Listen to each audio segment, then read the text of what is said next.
Hey guys, in today's episode we are taking a trip down memory lane to discuss some of the very first EDM shows I experienced back in college. I'm also going to be chatting about one of the most exciting periods of EDM, which was back in 2010 through 2012, and how this all sent me spiraling into the obsession I currently have with dance music and rave culture now. So with all that being said, let's get into today's episode.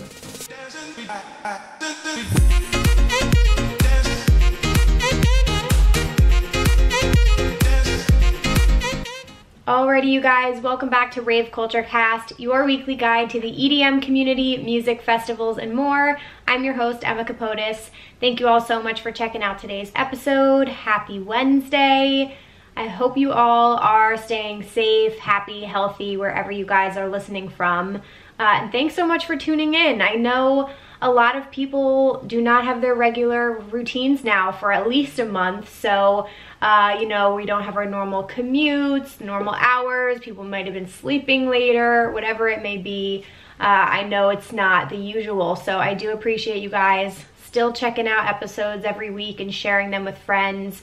Today is going to be a really fun one. I was sitting down trying to plan out my next few podcasts, and I was like, I kind of want to have my best friends on, because it's been a while. Actually, two of my best friends, Vicky and Tara, who will be on the podcast later, were on some of the very first episodes way back, like almost a year ago, and so it was time to bring them back on. So we had a little Zoom call, and yeah, we're going to be discussing some of the very first EDM shows that we ever attended. Oh boy, were they ratchet. That's all I'm going to say. So we really just talk about everything, like what those experiences were like, all the funny memories and like crazy shit we did, and it was just fun. I thought it would be a good thing for us to just like distract ourselves and just chat. So it's gonna be really fun, and I'm super comfortable with them, so I'm excited to introduce them to you guys again if you guys are just joining or you're newer to the podcast. So that will be coming on later. What else is new? I'm currently watching this weekend the Middlelands live stream and the Room Service live stream, which has been pretty good so far. I think they have two stations, Trap Nation and Chill Nation, I believe, and there might be another one. But yeah, we have no shortage of no shortage of music or sets to listen to. Plenty of stuff on Twitch, so I hope that that's keeping everyone entertained at home, and I'm curious what you guys have been listening to. So of course you guys can always follow along with me at Emma Kapotes and at Rave Culture Cast if you guys ever want to reach out, say hello. You guys can also watch the podcast on YouTube. It's just under my name, Emma Kapotes, so feel free to go subscribe over there. I have tons of new videos coming out, of course, a couple of weeks, so I'm having a lot of fun over there. So yeah, so feel free to subscribe. And lastly, you guys, I would absolutely love it if you would rate and review on iTunes. It helps the podcast get discovered. And like I said, to be completely honest with you, a lot of people's patterns have changed. So I've noticed a little bit of a dip in the amount of people listening, which I know is happening like across the board. So I really genuinely appreciate you guys making it your stories, tagging at Rave Culture Cast. That helps tremendously to get the word out. You have no idea. So to keep this thing going, I really appreciate you guys spreading the word and sending a link to a friend. So I'll get off my soapbox. I just wanted to keep it real and let you know what's happening behind the scenes there. So first up, let's do our listener of the week. As always, you guys, you can send in nominations of people you want me to shout out on the podcast. Just email me raveculturecast@gmail.com. That's raveculturecast@gmail.com with your listener of the week nominations. So this week I'm recording back to back, so I needed to pull one, and I decided to do my own. So I like to do these every now and then. I wanted to shout out my girl Lorena Estrella, who is one of my YouTube subscribers. She's been around with me for a while, and I just had to give her a shout out because she is always so lovely and supportive, and you know, always comments on my videos, engages with me regularly. She's always in my live streams, and like I just want to thank you, Lorena, for always being there and being an incredible member of this family, and I'm very lucky to have you in my support circle. So yeah, I hope this message brings you a smile today, because genuinely every time I see your name pop up, you know, I recognize it, I get a smile on my face, so I just wanted to do the same and give that back to you. So Lorena, you are our listener of the week, and again, thank you so much for always being there. So you guys can send in similar nominations again, raveculturecast@gmail.com, if you want to surprise somebody. More than happy to do a shout out, and it can be general. Like we did one this past week for a healthcare worker. So I mean, that's huge right now. Anybody who is an essential worker and is going to work right now and risking their lives is incredible. So definitely feel free to send in nominations like that as well. Okay, really quickly, upcoming submissions. So I'm going to be doing another rendition of Ask Emma Anything, which I love doing these episodes because you guys curate what we talk about. So I need your emails, I need your questions. You can ask anything. It does not have to be EDM or festival related. It can be about content creation, it can be about my personal life, like whatever you guys want to talk about. If I'm comfortable talking about it, I will. It can be advice if you guys need advice on anything. And yeah, it's just really fun because then we just get to talk about what you guys want to talk about and topic juggle and get through so many different things in one episode. So I love doing these. Again, send your emails into raveculturecast@gmail.com, and we will be doing that one in probably like a week or two. So send those over. And a new submission I am looking for. I have gotten so many requests to do this in the past, so I'm gonna do it. I'm gonna do a full episode dedicated to rave families. So I want you to tell me the story of your rave fam. How did you guys meet? What's your dynamic like? Like, do you have any special traditions? What festivals do you guys go to? Like, tell me about your family. How did it come together? If you have any funny stories, I want to hear all of your stories and experiences. You know, where are you guys from? How often do you travel together? Obviously, it's a little bit different now, but it's a full episode dedicated to Rave Fam. So again, send those stories into raveculturecast@gmail.com. Alrighty, you guys. So to kick this whole thing off, I just wanted to say, I think it was the first episode I ever did of this podcast was how to prepare for your first show. And I wanted to kick it off with that because there are a lot of people listening who either haven't experienced shows yet or are very beginner. I know it's like a wide range. Some of you listening are like complete professionals, veterans, you've been doing this for a while, but that's how I kicked my podcast off.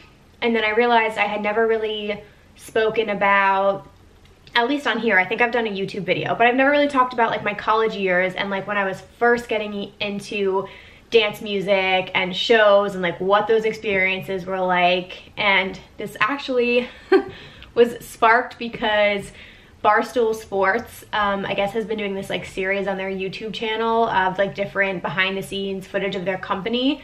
So they posted a short documentary about Barstool Sports, Barstool Blackout tour, which was a huge part of my college experience and what Vicky and Tara and I are going to be talking about today.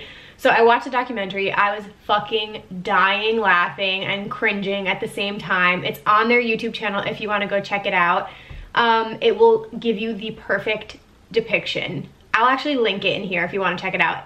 That is what my college experience sort of was like in a nutshell. It's way more out there and ratchet though. Like, you guys know me, I'm not like that, but I did go to these shows, so I did see all of these things, and it was, oh boy, it was a whirlwind. So anyway, so I watched this documentary and I was like, this is so fucking funny. I have to talk about this because it was such a unique experience and thing to live through, and like what a time to be alive. That's all I'm gonna say. So that sparked this episode. For those of you who don't know, I'll quickly just say this. So my first show was in 2011. I think it was December 2011. It was Dayglow, which is now known as Life in Color. So it's like the paint tour. I was a junior in college. I went with my sorority sisters, and I mean, I had loved dance music at that point. I'm gonna get into like the bubble that was sort of like bursting at that point, but yeah, my sorority sisters convinced me to go. It was like in the area, and I was like, fuck it, why not? This is gonna be so much fun. And I had the best time ever. It was like, I loved it. I loved it, and from then on out, I just went to like all these other EDM shows. So, you know, obviously being like 21 at the time, 22, the focus back then wasn't what it is now. Like, it wasn't the whole plur environment. It was like partying. It was partying, it was having fun, it was being with my friends, my sorority sisters, and then at the same time, I was very quickly like falling in love with the music because that was a huge part of it for me. And I have always gone to live events. Like I've been going to concerts since I was very young. So it was just like a combination of all these things, and I was sort of like, whoa, this is like it. This is like what I want to do. This is so much fun for me. So that's sort of like the first one that sent me spiraling. And again, like this wasn't the most pure atmosphere, of course. Like this was 2011, 2012. The outfits were very much like you wore white and neon, especially at the paint party because you were supposed to get paint all over you. And oh God, it was so cringeworthy. I mean, like the guys wore the shirts that said like eat, sleep, rave, repeat with like the trucker neon hats that said where's Molly and like party with sluts. Like it wasn't the best look, if I'm being honest, like definitely not the best. And they had like those LMFAO like sunglasses, like it was pretty ratchet, the Kanye West ones. So fashion, not the best. We're gonna just give that like a 2 out of 10 probably. But anyway, it was fun. And again, like I'm gonna talk a little bit more about the experiences with Tara and Vicky, but just reflecting back on those first shows, like that is genuinely what started getting me into going to them like more on a more frequent basis. And this was prime EDM bubble, like I said, like one of the most iconic times, because 2011 was like Avicii, Swedish House Mafia, Alesso, Afrojack, Skrillex, David Guetta, Benny Benassi, Calvin Harris, Knife Party, LMFAO, Steve Aoki, like all those people, those huge fucking names that everybody knows now as main stage acts for the most part, were just like exploding onto the scene, especially Avicii, Swedish House Mafia, and Calvin Harris. Like they were fucking killing it at that point. The one song that like changed everything was Levels, obviously by Avicii. I'm sure a lot of you might feel the same way, especially if you're like the same age as me. When that came out, I can't even tell you how many times a day I listened to Levels. Like I lived in a townhouse in college my junior year, and there were like 4 boys that lived on the top floor and I was in the middle floor with 4 girls. These boys would blast Levels all hours during the day, and we would just come home and we would be like banging on pots and pans, and like we would walk up the stairs and you would just hear Levels blaring. And they also had the song Vamos a la Playa, which is like such a good remix as well. So yeah, that just was like it. And like Levels became this fucking anthem, especially in college. Like it was played at every party, it was played at every show, and I could go on and on. So like it just was like so immersive, and everybody was really into it. It was very much in your face in mainstream music. So yeah, and then 2012, I just wrote down a couple other names like Deadmau5, Zed, Sebastian Ingrosso, Hardwell, Tommy Trash, Cruella, Diplo, DJ Chucky, Cascade. Like all of these names were like the people that I was listening to, especially Diplo at the time. Diplo I was like getting pretty into, and Hardwell for sure.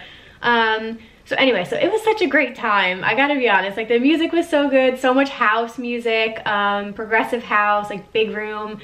It was really amazing. So all of these things are sort of like building up as my foundation, right? Like that on top of these shows that I'm starting to go to is like really what catapulted my love for dance music and like why I am here now. And then, you know, the shows got really ratchet. The shows got really ratchet. Barstool Blackout is like a whole experience in itself. Again, highly encourage you to watch the Barstool Blackout tour documentary, but that's all I'm gonna say right now. I want to kick off the interview with Vicky and Tara, where you can just like really hear our stories and hear us talking about all the memories. So with all of that being said, you guys, please welcome to the podcast Tara Freeze and Vicky Viola. Thanks for joining the call, ladies. Yeah. Fun topic today. It's gonna be a good one. I wanted you guys each to introduce yourself because it's been a while since you've been on the podcast. Yeah, and I didn't have video back then. So yeah, Tara, we can start with you. Just introduce yourself, maybe some of your favorite artists and how you got into raving. Okay, my name's Tara. Favorite artists, Seven Lions, Millennium, Dylan Francis. I really just like want to be friends with Dylan Francis. Like Same. It's just so fun. I got into raving, I guess in college, like we just kind of started listening to EDM. I'd say like from you guys pretty much. And I'm going to Barstool Blackouts. Yeah.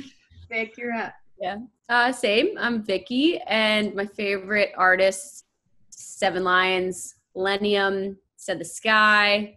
Love those chill vibes. Lane 8. And yeah, got into raving in college, and what we're going to be talking about today. How it all began. Exactly. I love Tara. I love the little chill right above your head. I know. Could not describe you better. That's amazing. It's like one of the only wall decors I have in my apartment. I feel you. Tara just moved into a new apartment.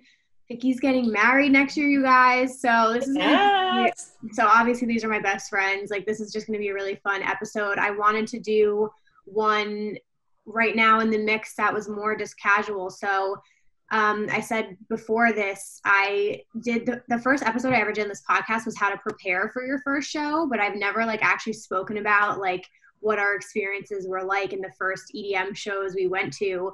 And it was all sparked because Barstool Sports drops this documentary out of nowhere.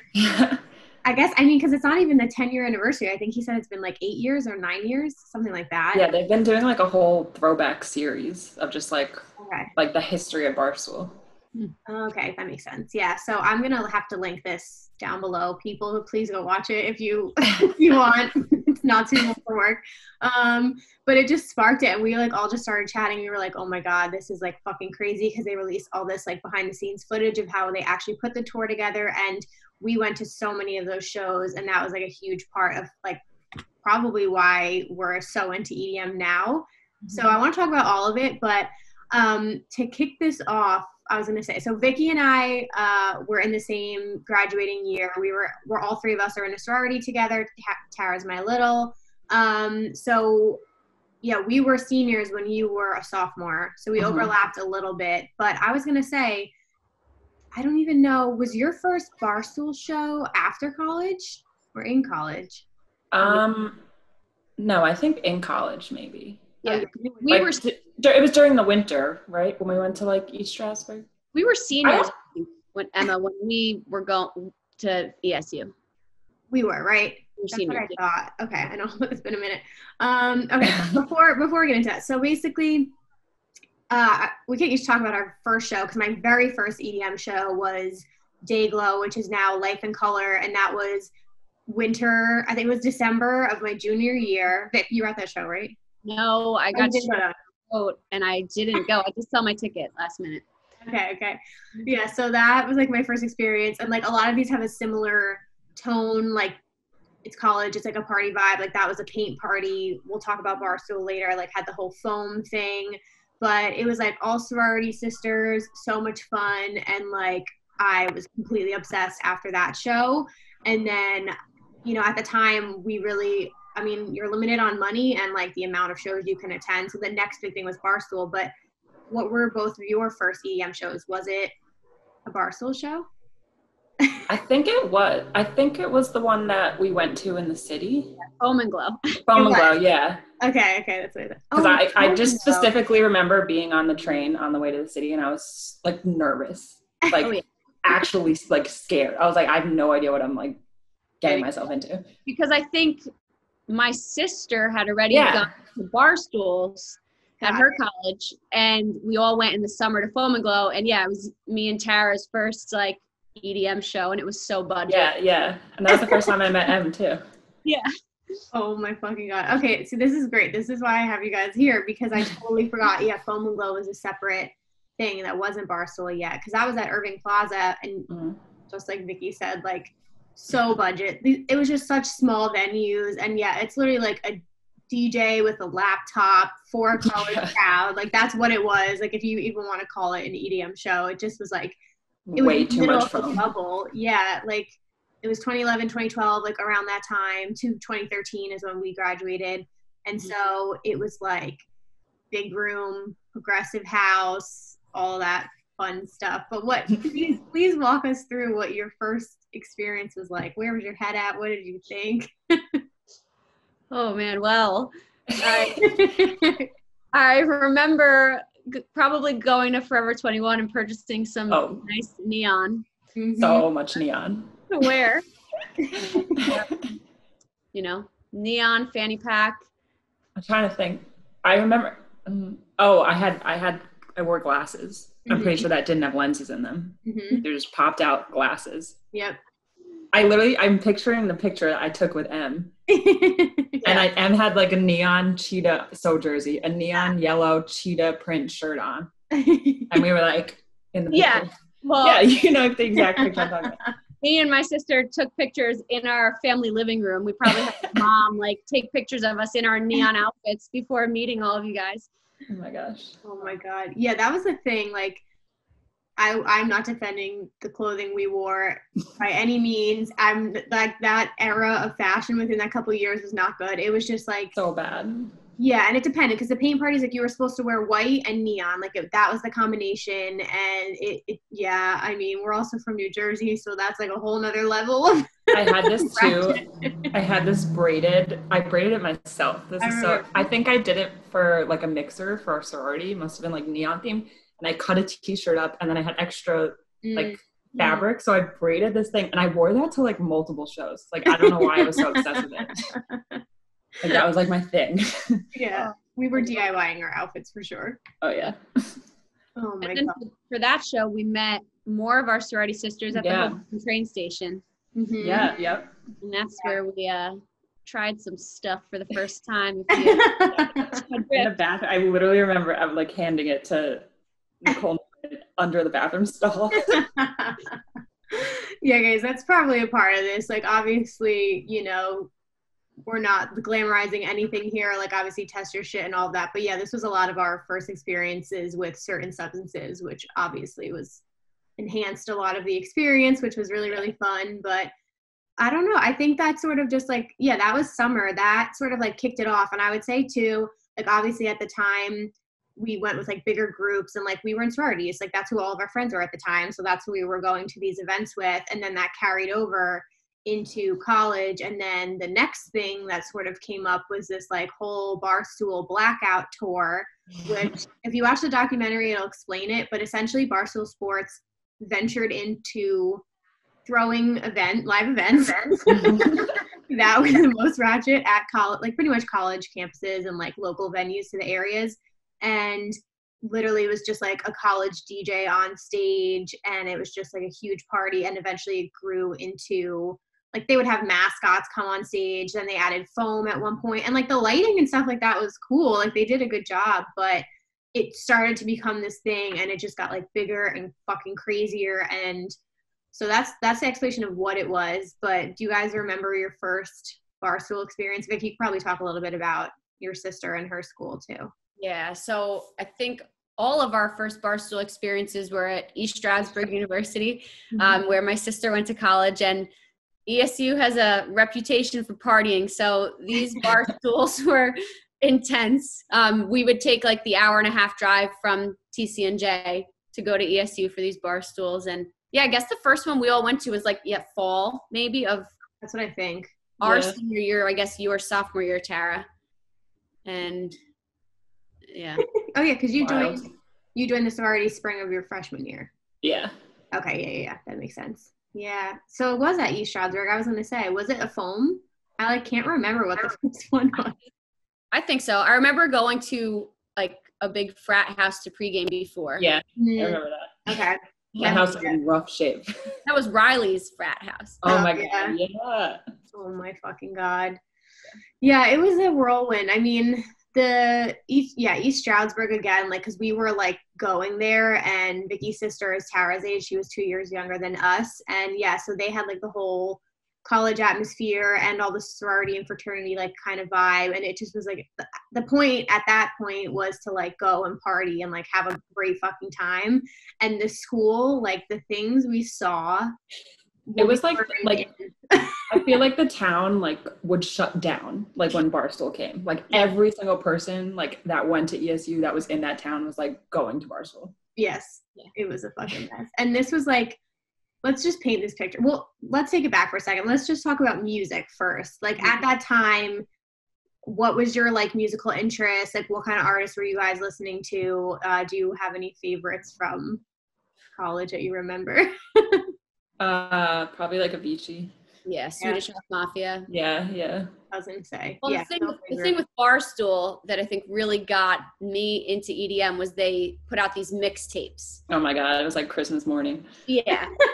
So you would listen to like this 2-hour mix, and then when you would go to the actual Barstool event, they were basically playing the same mix, but you'd get so hyped because you knew what tracks were coming. And, you know, I don't remember really knowing the artist names, but I was like, oh my God, I love that drop. Like, Yeah.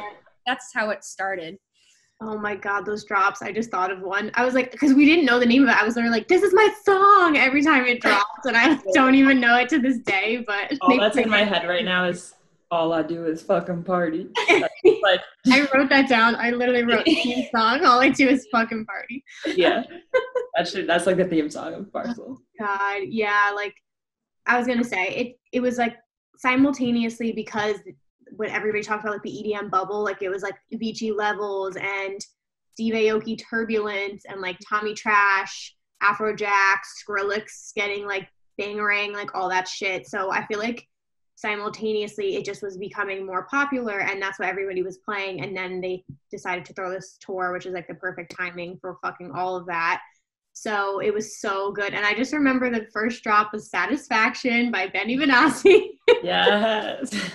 Such a banger. So fucking good. But I'm going to link every single one of those sets. They're on SoundCloud. When they dropped the documentary, I went back and listened to volume 2 because that was my fucking. I think I'm gonna have to do that tonight. Yeah, it's good. I was just thinking about that. I forgot they're on SoundCloud. I'm gonna have to listen when I work out. But you guys will know in an instant what the vibe was when you listened to those mixtapes. Yeah. They were so good. But do you have any, because, okay, so we went to a couple of them. We did some at ESU. We also did some in Trenton and, in Trenton, New Jersey, because that was where our college was. And we also did one in Atlantic City. Oh, that was the worst one. We are ashamed. The best is now watching this documentary and we realized that we actually saw Barstool president there, but we didn't know it at the time. Yeah. Prez. I can't even. I was gonna say, do you guys have a couple favorite memories from any of them that you would love to share? I know. It's tough. Your sister's album is so funny. What did you think you saw in you thought you saw Mark Zuckerberg? Emma claimed she saw Mark Zuckerberg at one of the ESU ones, and we were like, it happened to me twice. I was fucking hallucinating. Like, I don't know what the fuck. I was on another level, let's just say that. And at Barstool Atlantic City, we were like towards the front, like against the railing, and I started freaking out because I was like, fucking Mark Zuckerberg's here. And they were like, no, he's not. I was like, I swear to God, I saw Mark Zuckerberg, and I kept saying it the whole night. And then now when we were watching the documentary back, like literally the owner of Barstool Sports, what's his name, like Dave something, Dave Portnoy, just like Mark Zuckerberg back then. So I'm pretty sure that's what I saw. I think the favorite memory that like connects now to being into EDM so much is at the ESU venue, you could go upstairs to this balcony and we would always take a moment to go up there and you really just could see the lasers from above. And I just remember being like, I love this so much. Whereas like your average frat bro didn't give a shit about lasers, but like that was the start of it. I was like, I love this. Mm-hmm. I would agree.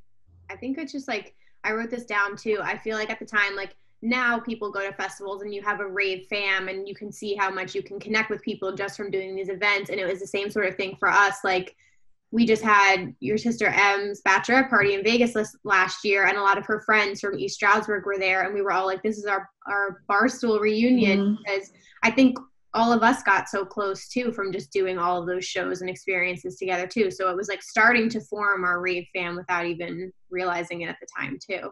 Yeah, definitely.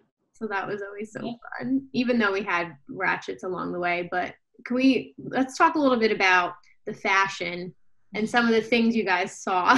Can you like paint a picture of what a Barstool night would look like? A lot of ass. Yeah. Just naked. Everyone was just naked, pretty much. Yeah. And all the girls had minimal clothing and the guys all had shirts that were like EDM as fuck, or like sluts. Oh, party with sluts. That was a big thing. Like the guys would just like cut their t-shirts into tank tops. Like, why did we think this was a good idea? I don't know. I thought about that. I was like, God, because so this was the weird thing. There was one Barstool we went to at ESU in particular. So they started doing this thing where they had like literally like a wrestling belt. It was like the championship belt. And so like all these colleges were trying to be even like bigger and rowdier with these parties to try and win this belt. So the one ESU show was fucking insane. Like I can't even describe. These girls were like taking their tops off.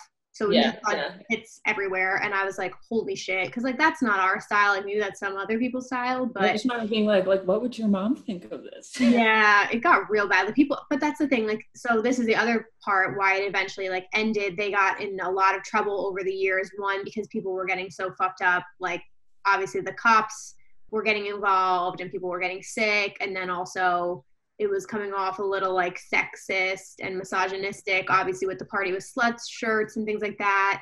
And they show in the documentary that at some colleges, like they were starting to protest the tour, which again, looking back on it, like as a feminist, I'm still like, yeah, I kind of can't believe I let some of that slide. But at the same time, we were in college. I don't think we were really paying attention to it. We just wanted to have fun.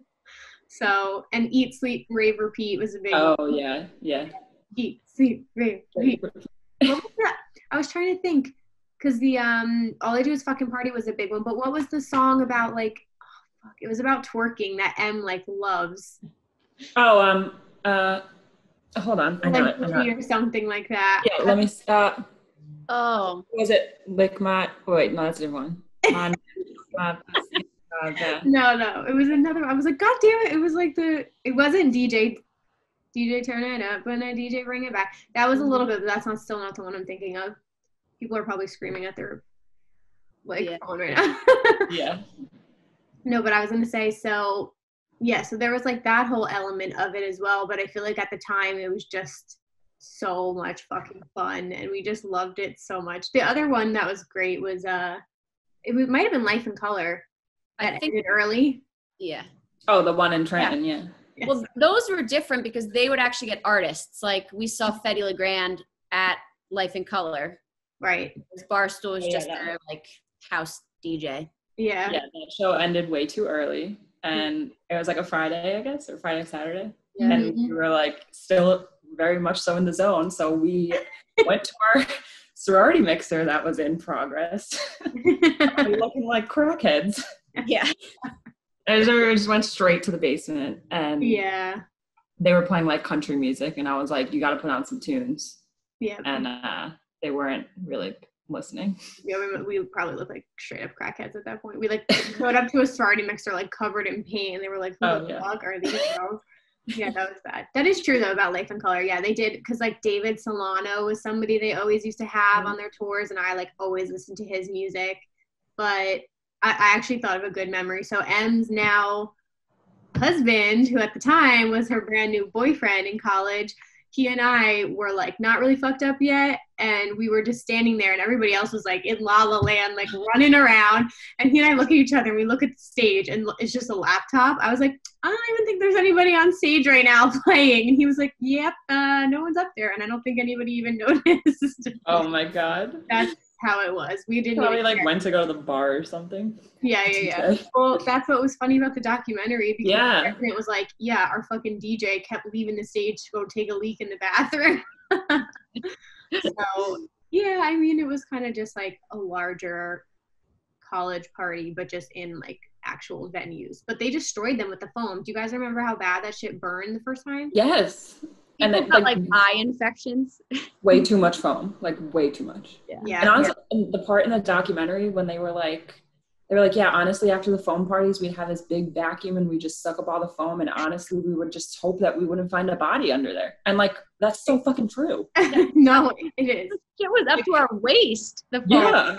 Like if you slipped, like no one was going to find you. You're going to get stampeded. That was really bad. That was the same like crazy ass ESU show. Like I've never seen so much foam in my life. Like people were having sex in the foam. Like easily. All kinds of crazy shit. Yeah, it I was remember like walking home after that, like it was just like a trail of suds. Like you could hear the suds like squishing in your fingers. Yeah. Ew. Oh my god. Yeah, we were like completely soaked.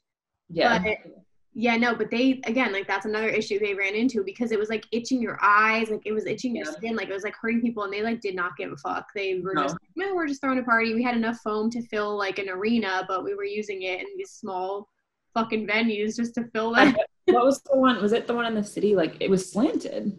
Like the floor was slanted, so all the foam like was going towards you. It was like slanting down. Yeah. Just down there. Yeah, no, it was not good. But we survived it. I was thinking like it was probably for the best that they just eventually ended the tour, because who knows what shape we would have been in if that kept going. Yeah. Oh my god.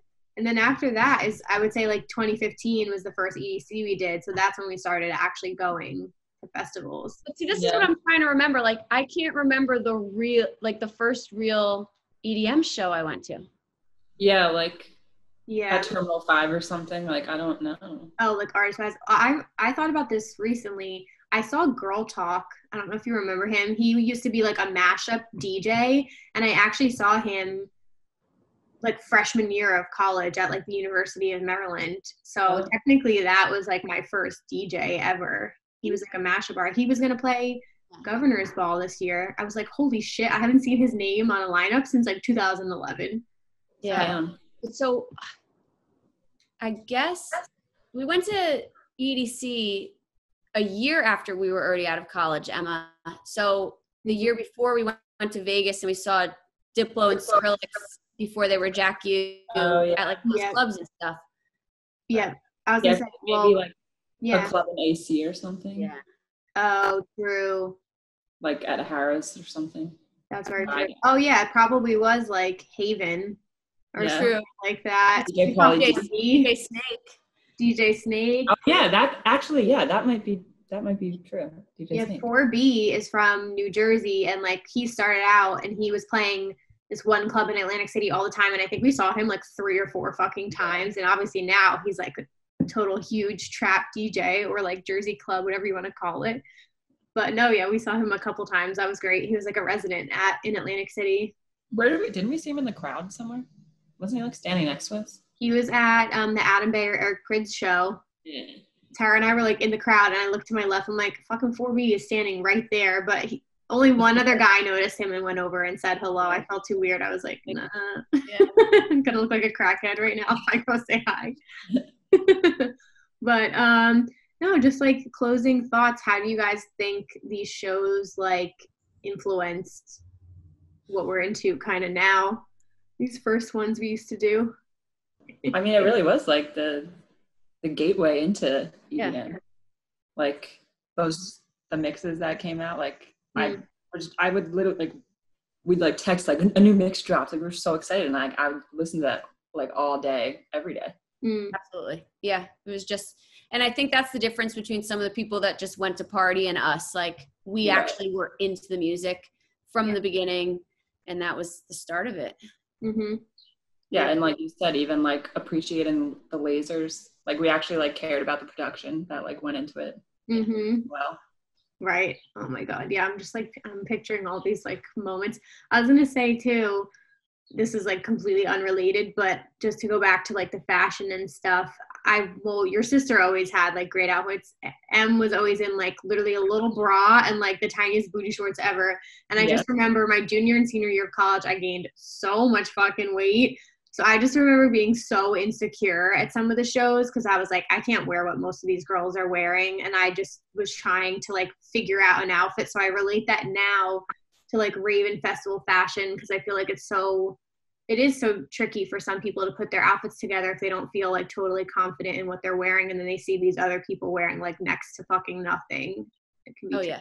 Well, I remember like not senior year, but maybe right after we graduated, we went to like one more Barstool, and I wore like a crop top and these super tight like neon blue leggings, and I was like nervous to be in a crop top.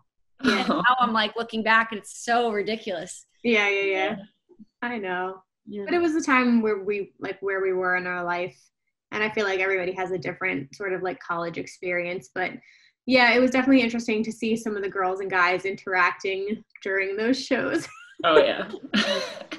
We saw so many crackheads, but oh my God. I look back on it with like fond memories, and I highly recommend everybody go watch the documentary because it's just like, yeah.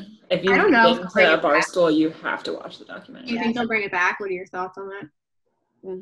I don't think so. See, that's my biggest question though. Like, what do college kids nowadays like? Would they be into that type of thing? Like, are they into?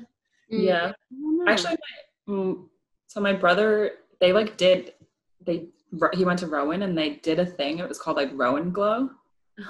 Like the school put it together and it was like a paint party. Wow, interesting. Yeah, life and color. Well, I guess like the current situation obviously puts a hold on like shows, period. So even if they were considering doing something, it probably wouldn't happen for a while. But at the same time, with what they learned and now with their fucking budget, I feel like they would just be able to throw like really awesome, like high budget EDM shows now if they wanted to. Yeah, like a comeback tour. Exactly. I think they would. Everyone that went back in the day goes again. Yeah. That's what I was thinking. I was like, I think the outfits would be very different. And honestly, I was thinking about this when I was like writing up my questions. I was like, I don't think that shit would fly nowadays. At least like some of the more like sexist kind of like undertones of the tour. Like I don't think any of that would fly. But I still think people want to get ratchet and party. So I think the whole idea of it would probably work out. But maybe they'd get like, I would say if they could invest in artists and like actually make them good lineups, that would be fucking awesome. They should I would go back if they did like a reunion. Yeah. For us old folk, they should have like an early show for all of us. OGs. I fucking love that. Wait, talk about that for a second, unrelated. You did, was it a slander show where you did the early one? 'Cause I hadn't heard of this before. I don't know if anybody listening has heard of this, but when Avant-Garner, oh, we only have 10 minutes. Interesting. I've never gotten that. It's probably because I have 3 people on here and I only have the free thing. Okay, either way, to wrap it up, Avant-Garner in the city was starting to do shows like an early set and a later set. So what time did you do? Oh, it was so great. I guess it started at like 7. Slander was on at like 8:30 maybe. They played their like hour and a half, 2-hour set and we were done by 10:30. Wow. That's kind of awesome. Awesome. Yeah. And it was like pulling hard. What show did we just go to when they moved the time Dead up? Mouse. And we were like, that's fine with us. They did the same thing. They moved Dead Mouse. Like the show started at 7:30 and he played like 9 to 12, I think, or like 9 to 11. The only thing is they had a show after that. So that started so much later for those people. But the early show was great. That's awesome. Well, thank you ladies so much for coming on to chat about this. It was fun going down memory lane. Now we're just like an elevated level of Raver at this point, but that was the early days. If I can find some pictures that aren't completely like horrible, maybe I'll share them in this. We'll see. Yeah, they've been hidden from the timeline. But quickly just plug your social media handles. Where can people find you? Sure. You can follow me at Vicky Viola Nutrition. Emma will plug that in there. Mm-hmm. My Insta's Tara Freeze, but Freeze is spelled Freeze. Perfect. Yeah, I'll pop it up in here. All right. Thanks for coming on, ladies. Just say bye. Bye. Love you guys.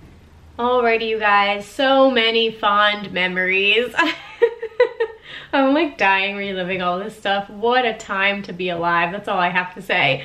Thank you again, Tara and Vic, for coming on. It was so good chatting with you guys.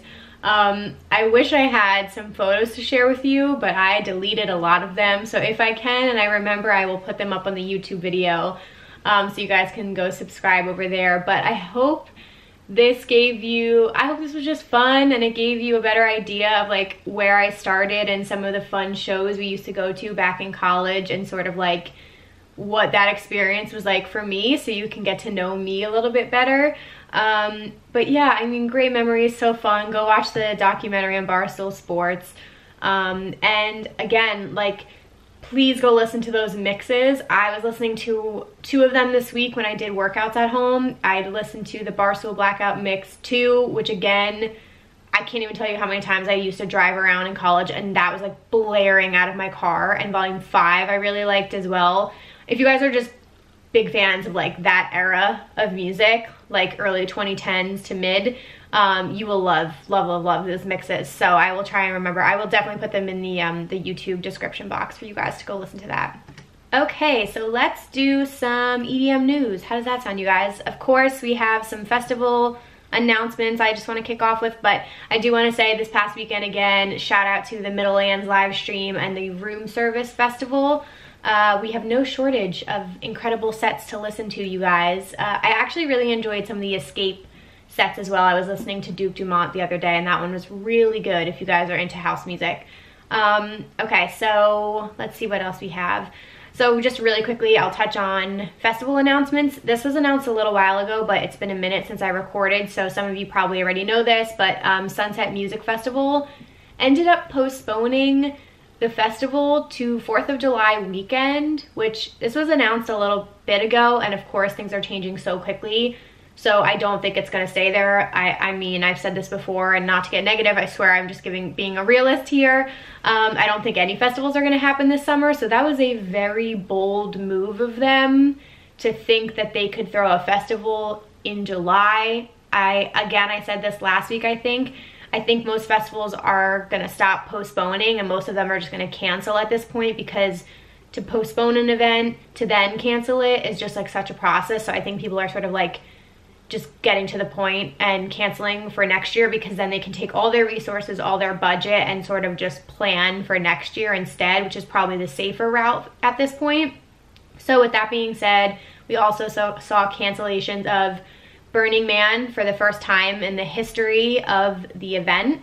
Hangout Festival, Spring Awakening was just announced, Life is Beautiful, Voodoo Festival, and Tomorrowland, unfortunately. I know all my Tomorrowland fam listening, very, very upsetting to hear that news, but you know, Europe is a little ahead of us, so I think they understand not being able to gather that many people together for 2 weekends in a row. So you guys, I will keep you updated as far as ticket sales and things like that. I think it's incredible, the festivals that are offering refunds or the ability to keep your ticket for the next year. The biggest question I have in my mind for 2021 is, 1, what is going to be the first festival back? And 2, how are ticket sales going to go? Because if all of us are keeping our tickets for 2021, it's going to be very hard for people who didn't get in there this year to get them. Does not mean that it's impossible. A lot of people will not be able to go next year and will have to cancel and sell their tickets. So there will be an option, but that's just speaking out loud here. These are the thoughts floating through my head. It's going to be an interesting year for sure. I also really quickly wanted to touch on the Electric Forest news, because obviously that hits home. This year is going to be my first Electric Forest, and they made the official announcement that we will be going home next year. They did not announce dates, which I think was smart. I think they're probably just going to play it by ear and see what the state of the world is at that point. Because who knows, maybe they bump it up, maybe they push it back in the summer a little bit, you never know. I was very happy with how Insomniac handled it personally. Full refunds available, or you can keep your ticket. They also allowed group camp to stay together, which was the thing I was most nervous about. Because if any of you bought tickets this year, 1, it was so hard to even get a ticket, and 2, to get group camp and coordinate that many people was very tricky. So I'm going with the Lunchbox fam. We had about like 40 people, and Electric Forest said, you know, you can keep your group camp intact, which is, again, how you should treat the people who are investing in you. I think that was incredible that they did that, because it's none of our faults. It's not their fault either. So you shouldn't be punished by like wiping the slate clean. You know, we all really tried to get tickets to this event. So anyway, I'm planning on going next year. We are keeping group camp. It'll probably be bigger and better than ever. And you guys, good things come to those who wait. That's what I keep telling myself. As devastated as I am, like, all of these events will be so much sweeter, and we will enjoy them so much more, because I think sometimes you take things for granted, and I don't think that will happen anymore. Even something as little, I was thinking about this the other day. I always get to a festival early, but I know people who go to festivals like late. Even something like that, like, it's just gonna show you, like, why show up to a festival late? Like, you should be there for every moment of it, enjoying every second of it. And I think that that's just something to take with us moving forward. Lastly, Nitty Gritty posted on his Instagram that he's working on a mix that'll raise donations for people who aren't able to work right now or who have lost their jobs. The post said, just wanted to let you guys know I'm working on a mix to release for donations, and all proceeds will be going back to people who aren't able to work during the COVID-19 quarantine. So I will keep you updated on when that mix comes out, but we love that. Nitty Gritty is amazing. All right, you guys, songs of the week. So much good new music is out. Speaking of Nitty Gritty, 10 out of 10 recommend his new song, All In. This first piqued my interest because he posted about it on Instagram right before the release, saying that this song was inspired by Odessa, Flume, and Coldplay, which is a little bit different for him. And it sounds that way, like it's a little bit more chill, but I really, really liked the whole vibe of it. He also said this is the first song from a 5-song EP with all feel-good, softer, future-based style music, which is really, really fucking cool and interesting. So that's Nitty Gritty, All In. Kygo's new song, Freedom. Just chugging along here with all the Kygo mix, like all the Kygo releases. I've loved every single single that he's put out. So cannot wait for that fucking album drop. It's gonna be amazing. And then I want to shout out Shipwreck. So Shipwreck is an artist that I've become familiar with within the last like few months. So I don't know if they're really big. You guys can tell me. But they're newer to me, so I want to spread the word. It's Ship, W-R-E-K. Their song Mirror Mirror is a fucking bop. Oh my god, such a good song to shuffle to, party to. I fucking love it. They also have a song called It's My House featuring Dylan Francis. So that's Shipwreck. Go check them out. Alrighty, that's everything I have for you guys this week. Thank you so much for tuning in and for spending the time with me today. Again, I really, really appreciate you guys spreading the word. Please make it your Instagram stories today. Tweet a link out. Tag at RaveCultureCast and at Emma Kapotes. You guys can also rate and review on iTunes. I can't talk. It's been a long day. On iTunes. Go subscribe over to my YouTube channel. And again, please send in your nominations for Listener of the Week, for your Rave family stories, and for Ask Emma Anything. Send in your questions, you guys. I hope you all have an incredible week, a great weekend. Stay happy and healthy, and I will see you in my next one. Bye, guys.